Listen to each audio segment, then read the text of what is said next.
From our Chicago studios, this is the Muslim News on Muslim Network TV. Assalamu alaikum, I'm Samana Siddiqui. Our top story tonight.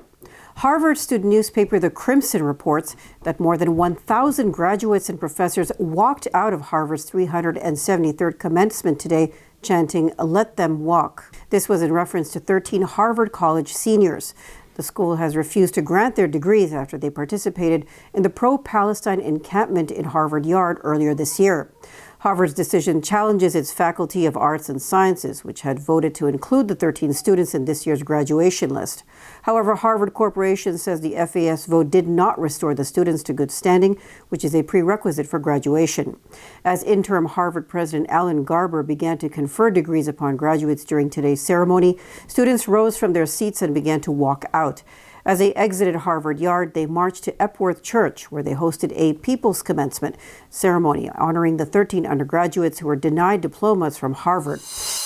Israel killed at least 35 Palestinians in Gaza on Thursday. 8 were killed in an airstrike on a home in the Nusayrat refugee camp.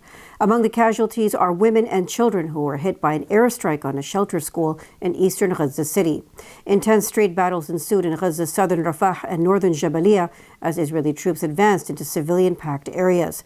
At least 30 Israeli soldiers have sustained injuries in these clashes.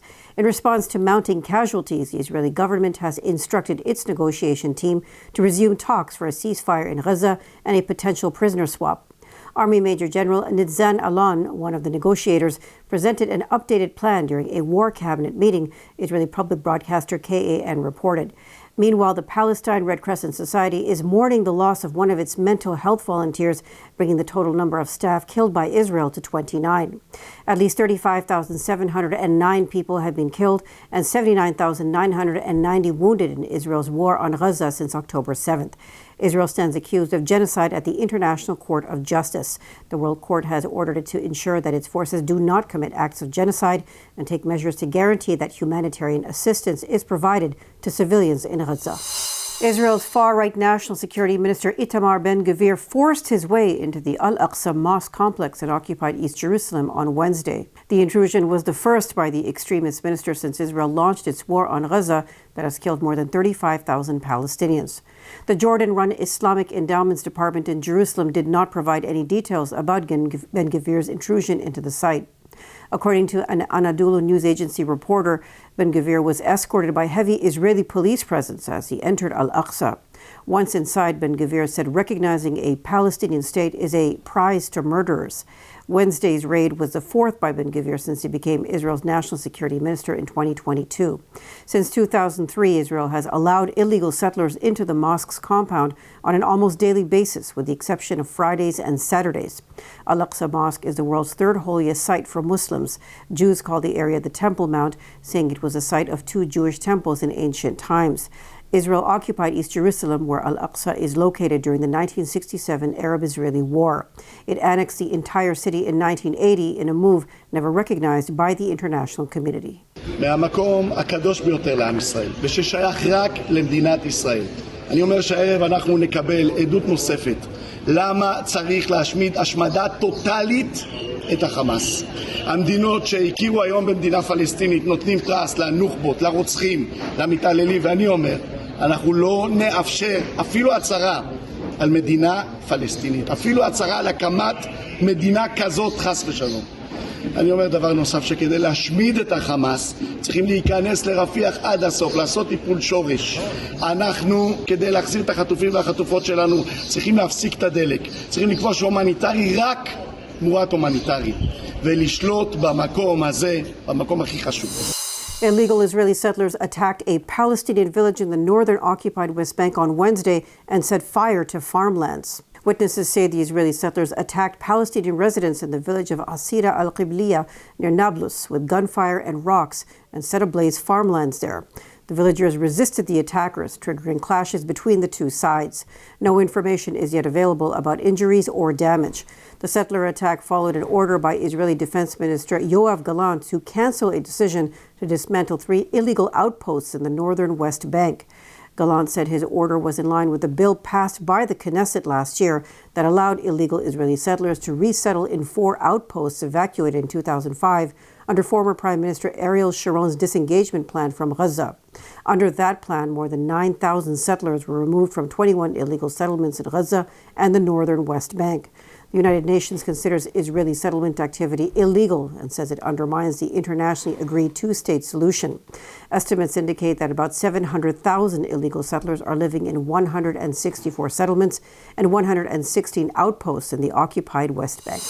Oscar-winning actress Cate Blanchett made a splash on the red carpet ceremony of the film The Apprentice at the 77th Cannes Film Festival on Monday by wearing a dress with the colors of the Palestinian flag.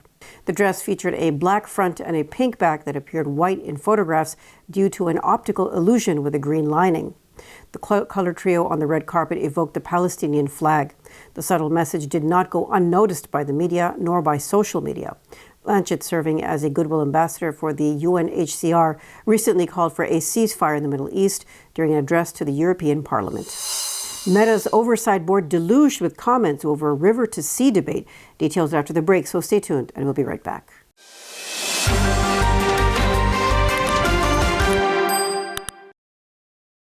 Allahu Akbar, Allahu Akbar.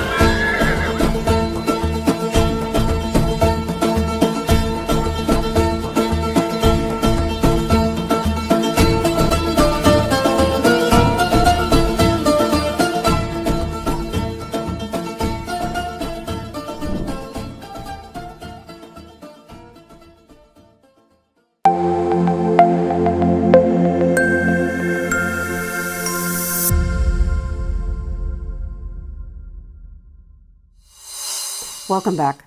Meta's Oversight Board has received more than 2,300 comments relating to the use of the phrase "from the river to the sea" on Facebook and Instagram in the context of activism and self-determination for Palestine. The 22-member board is still deciding whether the phrase constitutes hate speech. This is specifically in the context of its interpretation by Zionists and supporters of Israel as a call for Israel's elimination. The surge in comments marks the second highest response ever received by the social media giant's board following the case of former President Donald Trump's account suspension. The Council on American Islamic Relations has submitted a comment in defense of the phrase, which it describes as a call for advancing Palestinian human rights. Meta's Oversight Board, which includes law professors, former government officials, and Nobel Peace Prize recipient Tawakkul Karman of Yemen, will issue a decision within 90 days. Muslim students in Seattle public schools are facing the dilemma of attending their graduation or celebrating their Eid al-Adha religious holiday. This year, Eid al-Adha, which is calculated annually based on the lunar calendar, falls during graduation schedules from June 13th to 18th. Students have expressed frustration about the issue. Although efforts to accommodate diverse backgrounds have been recognized, students and community leaders are calling for more inclusive measures. School board members have proposed holding a separate graduation day for students celebrating Eid al-Adha. However, students interviewed by KUOW Radio in Puget Sound, Washington, say they would still feel exclusionary because they would not be able to celebrate with their friends and teachers. For now, students remain undecided on what they will do. The Washington State chapter of the Council on American Islamic Relations surveyed 20 Muslims between the ages of 13 to 18 in April, asking them how they felt at school. A third said they'd experienced discriminatory policies and practices. President Joe Biden has announced the cancellation of $7.7 billion in additional student debt for another 160,000 borrowers. This brings the total loan forgiveness amount approved by the Biden administration to $167 billion for more than 4 million Americans. Secretary of Education Miguel Cardona said the debt relief means 1 out of every 10 borrowers now has financial breathing room and a burden lifted. Biden promised to ensure higher education is a ticket to the middle class, not a barrier to opportunity. House Progressive and Hispanic caucus leaders are criticizing Senate Democrats for reviving a bipartisan border bill that they say emphasizes harsh enforcement. The bill, which was shaped under Republican influence, faces opposition from progressive lawmakers and migrant rights groups. In a joint statement, Representatives Nanette Barragan and Pramila Jayapal said the bill focuses on extreme enforcement policies without addressing necessary immigration system updates. Critics say the bill's stringent asylum requirements will force many migrants back into dangerous conditions. Senate Majority Leader Chuck Schumer defended the bill as a compromise, though it is not expected to pass.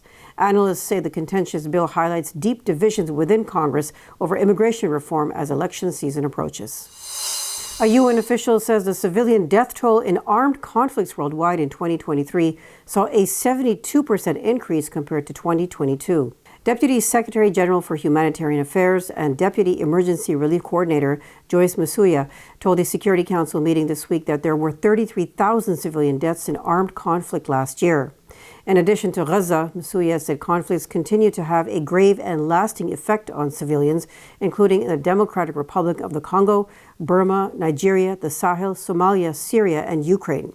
Civilians were also severely affected by widespread damage and destruction to critical infrastructure, she said, and displacement also remained a defining feature of armed conflicts.